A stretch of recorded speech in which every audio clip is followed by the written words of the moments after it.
Donc, si je veux identifier les groupes de l'AD et savoir quels sont ceux qui ont les droits admin, hein, et sur quel ordinateur, on peut exécuter cette commande, hein, PowerView, et on va lui demander le local admin. Et là, tu vois qu'il nous sort, il nous sort le group name local admin, et on retrouve, hein, sur notre groupe domaine ELS local, on a ça, et via le get net GPO group, on voit le local admin GPO. Intéressant, pertinent, d'accord. On voit le pass, d'accord. Et on voit que c'est un restricted group en local admin rattaché au domaine ELS. Intéressant, pertinent. Je récupère le seed, membre 2, hein, donc j'ai les autres seeds des autres groupes et group member, d'accord. Donc pareil, les seeds, hein, je vous l'avais dit, mais il y a une structure, un pattern que vous devez apprendre, et comme ça, si vous êtes à l'aise, hein, c'est toujours 1, 5, tu vois, 1, 5, S1, 5, 32, S1, 5, 21. Bah, en fonction de ça, tu peux déterminer si c'est quoi, ben, les privilèges, en fait, au sein de l'Active Directory. Donc, familiarisez-vous, hein. C'est un petit peu compliqué au début.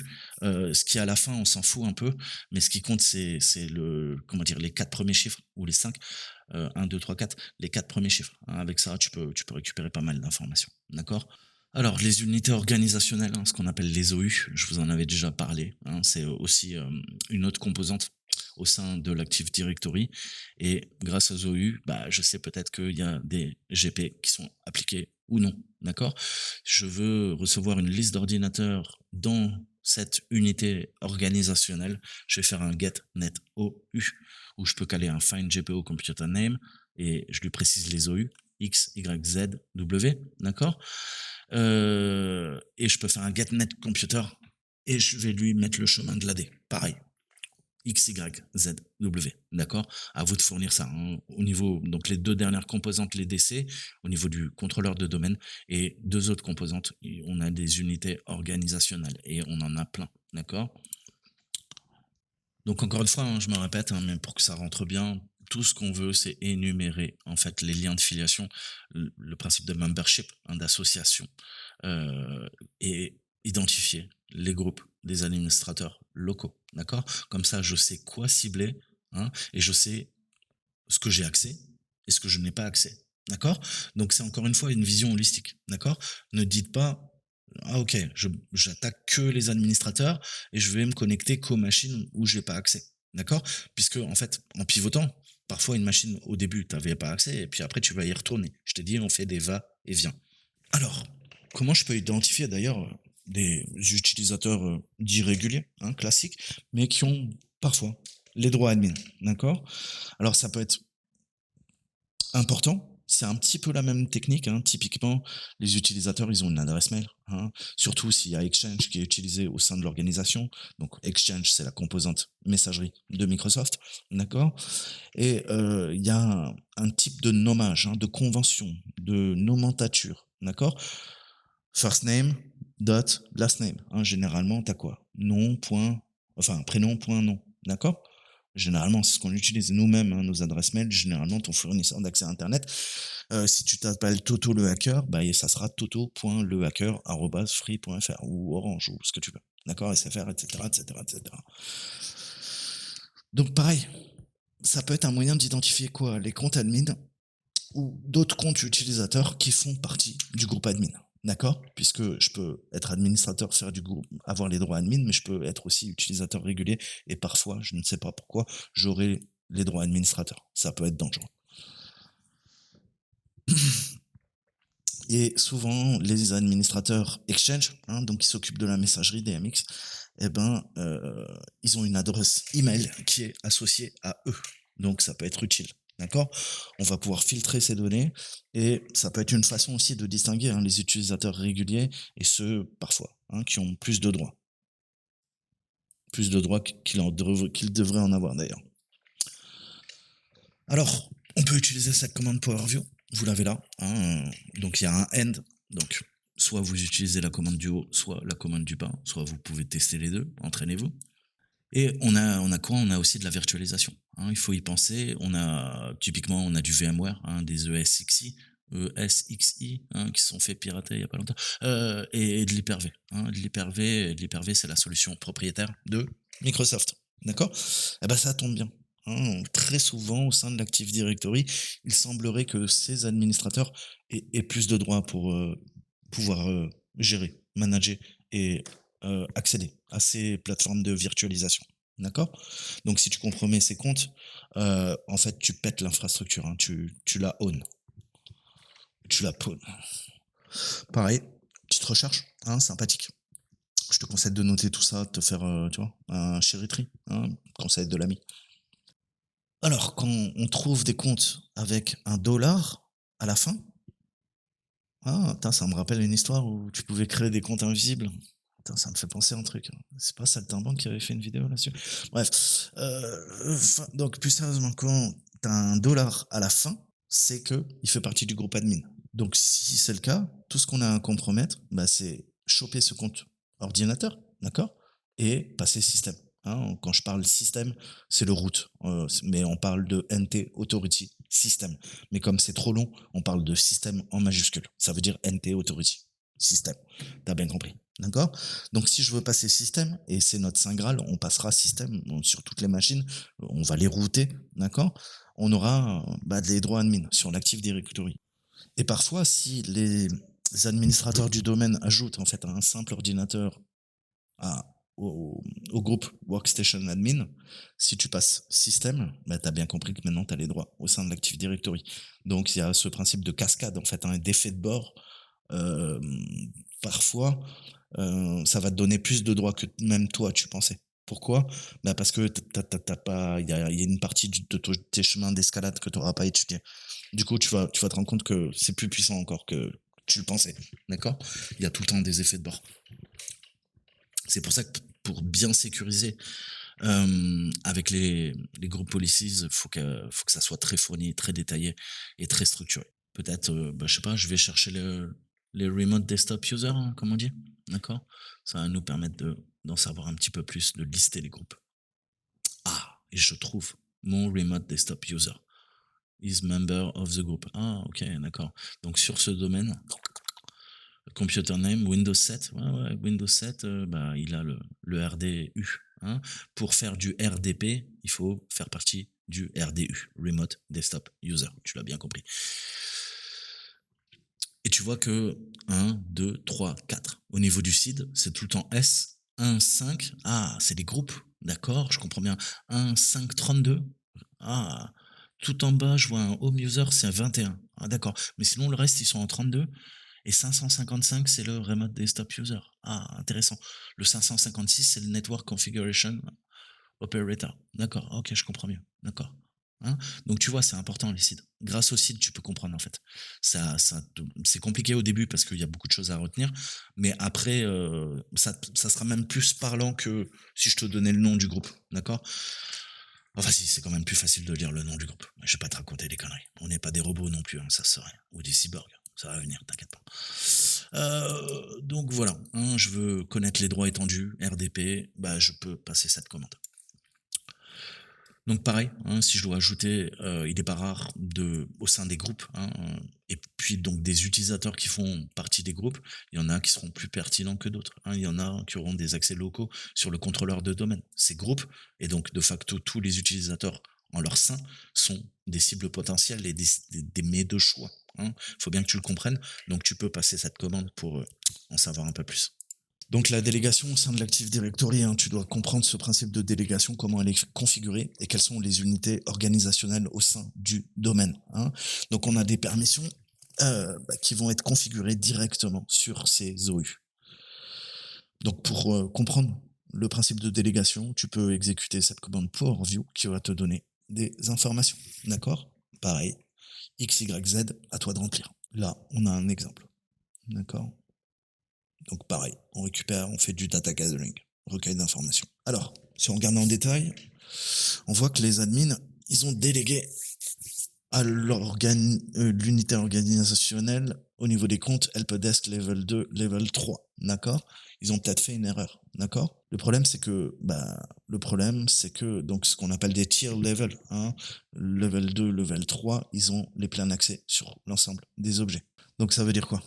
Ça veut dire que visiblement le niveau 3 a bien trop de droits. D'accord? Pareil, énumérer les groupes, voir les membres, comprendre et faire l'acquisition des cibles, là, je vais m'intéresser au helpdesk level 3 et je vais en savoir un peu plus. Pareil, hein, ça, toute cette phase, je vous l'avais montré. Je vous redirige vers les 20 vidéos que j'ai fait sur les labs Active Directory. Enfin, les 20 vidéos, je suis gentil. Il y a 5 séries de vidéos. Il doit y avoir une centaine de vidéos. Tapez Active Directory, vous avez tout. D'accord, je vous montre comment on attaque, je vous montre comment on crée de la persistance, reco, énumération, attaque, pivot, déplacement latéral, euh, post-exploitation et persistance. Tout ça, je vous l'ai montré. Alors, les custom domains au sein des délégations des unités organisationnelles, ça peut être très compliqué. Hein. Je te dis, dans une grosse boîte, ça peut être encore plus compliqué. Imaginons qu'on a un domaine admin qui va ajouter quelque chose à la délégation de l'OU, mais auquel, en principe, il ne devrait pas avoir. Donc voilà, on va jouer sur le facteur humain. C'est très compliqué de gérer les discrete ACL, hein, ce qu'on appelle les DACL, mais ACL, hein, au niveau des droits, au sein de l'Active Directory, hein, puisque bah, c'est une usine à gaz, hein, en fait, l'Active Directory, on va pas se mentir. C'est ce qui en fait sa complexité, et c'est pour ça que c'est bourré de failles. Et pas que. Voilà. Donc, bah, des fois, problème, tu vas modifier, tu vas ajouter des custom domains, et ça peut induire des erreurs, et l'administrateur, il va pas s'en rendre compte. Et ça va ajouter de nouvelles failles qu'on va pouvoir exploiter, en fait. Hein. Très souvent, l'erreur la plus courante, c'est ajouter des ordinateurs au domaine qui ont un accès, un contrôle total, hein, sur les objets et les sous-objets d'une unité organisationnelle. Typiquement, et très simplement, ça veut dire que tous les ordinateurs du domaine font partie maintenant des administrateurs de l'unité organisationnelle. D'accord? C'est-à-dire que ils ont les pleins droits au sein de cette unité organisationnelle. Je vous laisse imaginer. Donc du coup, bah, l'attaquant, il va quoi? Il va essayer de compromettre un de ses ordinateurs, pas ses systèmes. Et là, tu commences à être le roi du pétrole. D'accord? C'est comme ça qu'il va own le compte de l'ordinateur, hein, le computer account sur l'Active Directory. Et comme je le disais précédemment, si on a donné les pleins droits, on va jouir, on va hériter de facto de ces droits. Et donc, full access au sein de l'unité organisationnelle, ça commence à être violent. D'accord? Donc, encore une fois, en bleu, il va falloir essayer de comprendre ces problèmes de configuration et ne pensez pas que PowerView est quoi? Et utilisé que par la Red Team. Non, vous, en tant que Blue Team, vous devez utiliser le scanner et le PowerView ACL, hein, cette fonction, c'est un module bah, qui va vous permettre aussi également de vous défendre. D'accord? Autant on peut s'en servir pour mapper votre réseau et comprendre les chemins d'escalade, autant vous devez le lancer et scanner votre infra pour s'assurer que, bah, justement, ces chemins d'escalade sont pas équivoques ou on va essayer de compliquer au maximum la tâche bah, de l'équipe rouge. Ensuite, on va parler un peu du Laps. Hein, je vous mettrai un article de StealthBit et puis la documentation. Bah, pareil, vous l'avez sur le site de Microsoft, d'accord. Mais les Lapse Policy, donc c'est une règle. Mais encore une fois, ça va être des documents, des informations qui sont beaucoup moins pertinentes pour nous, d'accord. Donc la délégation MS Labs, typiquement, c'est quoi? Ça va dire, bah écoute, voilà les règles, hein, de rotation de mot de passe, de séquence de mot de passe, de complexité du mot de passe, combien de temps tu dois le changer, hein, au bout de combien de temps, est-ce que ça a été changé, tout ça, c'est un peu moins pertinent. D'accord? Mais par contre, on peut utiliser PowerView pour voir les permissions. D'accord? On a un attribut qui s'appelle mot de passe lapse password. Et ms-mcsadmpwd. Alors tu vas me dire pourquoi tu me parles de ça? Bah parce que les mots de passe ils sont stockés en clair. Félicitations. Donc, grâce à cette information, on peut identifier, hein, qui a la possibilité de choper les lapse passwords, et tu as bien compris que ça va devenir aussi des cibles de haute valeur. Donc, pourquoi toutes ces phases d'énumération, de reconnaissance? Je vous fais pas de dessin, on veut comprendre la surface d'attaque et on va pouvoir tirer de l'Active Directory une liste de tous les comptes locaux, de tous les ordinateurs, d'accord? Et de tous les utilisateurs qui ont accès, d'accord? Je répète, mais c'est ça, hein, tout ce processus. Je vous ai dit, phase de reconnaissance, d'énumération, c'est la plus critique, hein, et la plus chronophage quand vous faites une menace persistante avancée, par exemple. Enfin, il paraîtrait. Labs Delegation. Alors, principe de délégation, au sein du Labs, pareil, je veux trouver les groupes, les utilisateurs qui ont accès en lecture, d'accord, sur cette propriété hein, qui est pertinente. Si jamais il y a des mots de passe qui sont stockés en clair, au sein du domaine, je pourrais utiliser ces commandes. Pareil, on peut dumper les ACL pour toutes les unités organisationnelles qui sont autorisées. De quoi encore une fois, à lire le password, le mot de passe Labs, d'accord. Vous pouvez le faire avec cette commande. Important, pareil, notez. Donc maintenant, on va essayer de se focaliser sur l'information critique, d'accord, au sein de l'Active Directory et ses différents composants. Alors encore une fois, avec PowerView, on va récupérer le nom de la forêt, hein, les sites. Donc on parle d'intersite aussi, hein, mais c'est cette logique, forêt, arbre, site, et comprendre les connexions. Comment je peux mapper, et dans mon environnement que je suis en train de cibler, comment je peux récupérer de la data à ce sujet. Je vais faire un get net forest, d'accord. On va s'intéresser à la forêt. Alors la façon la plus simple et efficiente de mapper le réseau, hein, de l'ensemble du réseau au sein de l'Active Directory, c'est de récupérer les informations de l'environnement Active Directory, de l'entreprise, hein, et puis récupérer tout ce qui est sur site, d'accord, et aussi au niveau du réseau, du sous-réseau, hein, le subnet, d'accord. Si je corrèle toutes ces informations, je commence à avoir une bonne représentation, d'accord. Récupérer de l'information au sein des domaines qui sont stockés dans la forêt, d'accord. Et puis en plus, Microsoft recommande que chaque contrôleur de domaine ait un catalogue global. Je peux interroger ce catalogue comme je te l'ai expliqué, d'accord. Je vais pouvoir récupérer une liste assez sexy de l'organisation au sein des contrôleurs de domaine avec une commande. Alors après, on a le principe de application partition, hein. Donc, ce qui est intéressant, c'est le DNS. Le DNS, il est intégré quoi au sein de l'Active Directory, d'accord. On a des serveurs DNS, et ce qui est intéressant, c'est que c'est justement une application partition. Donc, en mode forêt, ça va nous permettre d'identifier les améliorations de sécurité, hein, si jamais on veut faire du hardening, ou nous, à l'inverse, ça va nous permettre de savoir ce qui est disponible, hein, pour les administrateurs au sein de l'environnement, d'accord. On va pouvoir récupérer ce qu'on appelle les FSMO et les schémas, hein, donc l'architecture intrinsèque et les informations.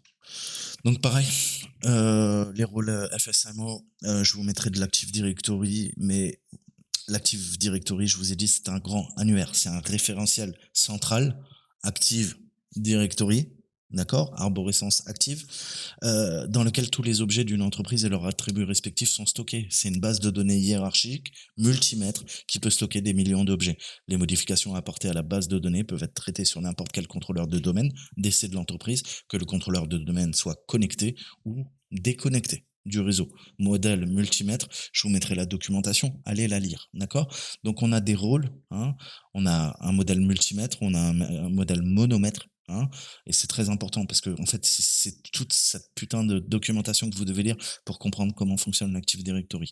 Et on a un rôle FSMO de contrôleur de schéma, hein, je vous parlais des schémas, d'accord. Le détenteur du rôle FSMO, maître de schéma, et le contrôleur de domaine responsable de l'exécution des mises à jour du schéma d'annuaire, c'est-à-dire du contexte d'appel du schéma, hein, via du LDAP. Ce contrôleur de domaine est le seul capable de traiter les mises à jour du schéma d'annuaire, et une fois la mise à jour du schéma terminée, elle est répliquée à partir du contrôleur de schéma vers tous les contrôleurs de domaine du répertoire. Il n'y a qu'un seul maître de schéma par forêt. D'accord. Ce détenteur de rôle FSO n'est actif que lorsque le propriétaire du rôle a répliqué le schéma CN de schéma entrant avec succès depuis le démarrage du service d'annuaire. Les contrôleurs de domaine et le membre de la forêt, ils contactent uniquement ce rôle FSMO lorsqu'ils mettent à jour le schéma. Je t'ai dit qu'il y avait une réplication au sein des contrôleurs de domaine. Je t'ai dit qu'on pouvait faire des attaques de FDP et attaquer les contrôleurs de domaine. Et on va en attaquer un, et à cause de la réplication, ça va pirater les autres contrôleurs de domaine. Waouh, c'est incroyable tout ça. Tu vois, c'est peut-être le rôle FSMO. Et d'autres choses, hein, je te laisserai creuser. Encore une fois, je suis pas expert. Je lis la documentation, tu vois. Et c'est ce que tu vas faire. Donc ça, j'espère que c'est clair. Donc on va faire un get net domain, récupérer des informations, domaine, forêt, contrôleur de domaine, d'accord. Quelle sécurité est mise en place, d'accord. Là, on voit éventuellement quelques petites informations sur notre domaine, d'accord. Et on voit le domaine mode level, d'accord. Et on voit les reads, d'accord. On voit le PDC role owner, d'accord, et l'infrastructure role owner. Alors, le PDC, on a le principe d'émulation du PDC. Alors, en tant que red teamer, voulez-vous connaître, savoir à quel contrôleur de domaine je vais me connecter, d'accord, pour mes activités offensives. Et peut-être parfois il faudra cibler l'émulateur PDC, d'accord. En fait, c'est le contrôleur le plus violent et le générateur de bruit parfait, d'accord. Pourquoi? Parce qu'il est très sollicité, l'émulateur PDC, d'accord. Et pareil pour le connecter, on suit les guidelines de chez Microsoft. Qu'est-ce que te dit Saltimbanque? Fond 3 dans le bruit. Pourquoi je te parle du PDC? Parce que le PDC, il est bruyant, le PDC, il est sollicité, d'accord. Alors parfois, bah, il faudra cibler, ouais, certes, hein, bah, une partie du réseau, hein, une autre branche, une autre segmentation très éloignée. Mais si tu tapes le PDC, eh ben, en principe, il y a tellement de connexions que tu devrais te fondre dans le bruit. D'accord. Et les gens ont pour habitude de. Généralement, on connecte toutes les machines les autres, hein. Et généralement, au niveau du PDC, quoi, qu'est-ce qu'il y a? Eh ben, on a beaucoup, beaucoup, beaucoup, beaucoup de logs. D'accord. Pourquoi beaucoup de logs? Parce que les autres, hein, au sein bah, du FSMO, généralement, ils sont sur le même DC, le même contrôleur de domaine. Donc, bah, pareil, tu vas te fondre dans le bruit et ça pourrait être sympathique.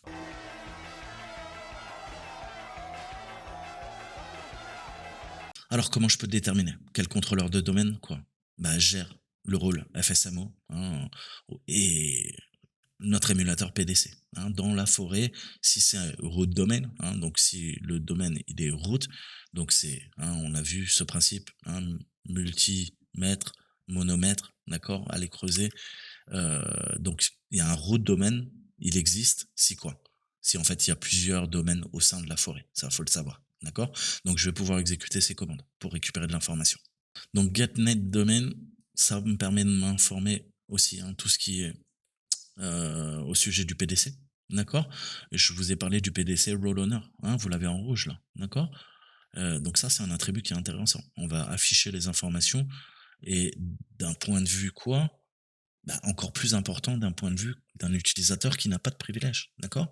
Pourquoi? Bah, ça va me permettre de savoir et d'attaquer. Les domaines trust, pareil, je vous laisserai creuser, hein, mais les domaines de confiance, hein, la confiance, c'est juste un lien, hein, d'authentification à deux domaines qui permet quoi? Un trafic, hein, un réseau authentifié, et ça va vous permettre des flux entre ces différents acteurs.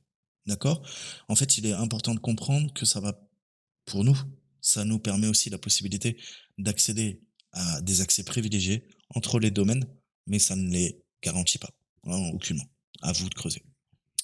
Donc les domaines trust, ça va nous permettre de jouer sur les seeds et notamment sur le seed history. D'accord. Grosso modo, au sein de la forêt, quand tu définis l'historique au niveau du seed SID, hein, pour un utilisateur sur un domaine enfant, donc s'il y a un domaine enfant, il y a un domaine parent, tu l'as bien compris, eh ben éventuellement il pourrait être EA, hein, ça veut dire qu'il va être Enterprise Admin, d'accord. Ça aussi, hein, c'est le top du top, d'accord. Vous savez que le Saint Graal, c'est DA et EA, d'accord. Domaine Admin et Enterprise Admin, hein, parce que bah, l'Enterprise Admin, il a quoi? Il a accès à n'importe quelle machine. Donc les domaines trust, on continue. Normalement dans une forêt, un accès, hein, on a le principe donc de confiance, d'accès dans la forêt. On a des filtres, hein, qui vont nous permettre justement bah, de compartimenter, hein, tout ça. Donc ce qu'il faut comprendre, hein, si on parle de confiance, de trust, c'est que la limite, la frontière, en fait, on a tendance à penser que c'est le domaine, mais c'est faux. C'est la forêt, hein. La forêt, c'est le trust boundary, c'est les limites de confiance, pas le domaine, d'accord. Donc le seed history, c'est les attributs qui sont très bien protégés, mais si jamais tu modifies ça, bim, c'est open bar. Qu'est-ce que ça veut dire? Si j'ai accès au seed history, je peux forger des golden tickets. Et là, c'est Charlie la chocolaterie, hein, c'est Willy Wonka. Donc en gros, si je peux compromettre, hein, et voler les mots de passe de quoi d'un DA sur un domaine dans une forêt pour 5 minutes, je peux faire une attaque desync. D'accord. Je vais synchroniser via le contrôleur de domaine, bah éventuellement une clé qui est signée par Kerberos au sein du contrôleur de domaine. Je vais pouvoir créer un ticket d'or et je vais retravailler le site history et je vais, hein, peut-être passer Enterprise Admin, d'accord, et injecter en retour le ticket, d'accord. On est en train de faire l'amour à Kerberos via une attaque desync, ok. Alors le problème, c'est que bon, c'est pas non plus, hein, la folie. Pourquoi? Bah, parce que des fois ça va pas marcher. Pourquoi ça va pas marcher? Parce que tu as le principe de external trust, internal trust, et si c'est un domaine externe, il y a je t'ai parlé du seed history, il y a aussi le seed filtering, hein. Il y a un filtrage qui est effectué au niveau du seed et tu vas te faire jeter, hein. Il va dire: «Ah bah non, non, non, OK, domaine de confiance, mais toi tu es externe. Ah vas-y, casse-toi». D'accord? Donc ça ne va pas marcher. Ça va fonctionner pour les domaines qui sont au sein d'une forêt. C'est ce qu'on appelle l'inner forest trust et ça va marcher aussi même pour les domaines qui ont été mis en quarantaine. D'accord? Quarantine domain, parce que généralement, on met pas en quarantaine le quoi? L'enterprise DC seed. D'accord? Donc, pareil, tu vas pouvoir jouer là-dessus. Donc, ça veut dire quoi? Qu'il y a peut-être une solution, même si je suis de l'extérieur, quoi. Qu'est-ce que je pourrais faire? Bah, avec une bonne manipulation, des golden tickets, on peut quoi? Bah, on peut sauter ce principe de trust. Il nous dit, ah, SID filtering, bah, on peut peut-être le contourner. D'accord? Rappelez-vous quand vous utilisez un ticket d'or, hein, donc pensez, hein, qu'en en termes de temporalité, quand vous utilisez un ticket d'or, vous avez 20 minutes. D'accord? T'as 20 minutes, t'as ce créneau, cette fenêtre de tir. Pourquoi? Pour vérifier que les comptes associés existent ou non. Pourquoi? Parce que après ces 20 minutes, il y a une validation qui est faite côté contrôleur de domaine. D'accord? Donc ça, c'est important aussi d'avoir cette, comment dire, cette information. Donc pareil, testez tous ces types d'attaques, hein. Défoncez tout, défoncez tout, défoncez tout. Donc pareil, hein, pendant un engagement, bah ouais, tu vas falloir énumérer, hein, les forêts et les trust domains, hein, pour mieux comprendre. Et bah, PowerView, encore une fois, il te permet de faire cette énumération d'un point de vue d'un compte à bas privilège et ça va nous permettre de mettre en lien, hein, ces liens de filiation, ces liens de confiance qui pourraient exister. Donc là, tu as un Net Forest Domain, voilà, énumère tous les domaines sur la forêt, énumère tous les domaines de confiance courants actuels, hein, effectifs, trouve tous les groupes admin, hein, au sein d'un trust, d'un domaine de confiance. Pareil, atteindre tous les trust domains, hein, les domaines trust, pardon, qui sont atteignables. Donc là, on va faire un map domain trust, pardon. Pareil pour mapper tous les domaines, hein, via LDAP, une petite requête LDAP réfléchie, hein, à partir du contrôleur primaire. Exporter les domaines, d'accord, et voir pour la visualisation via CSV, comprendre, hein, mapper les trust domains.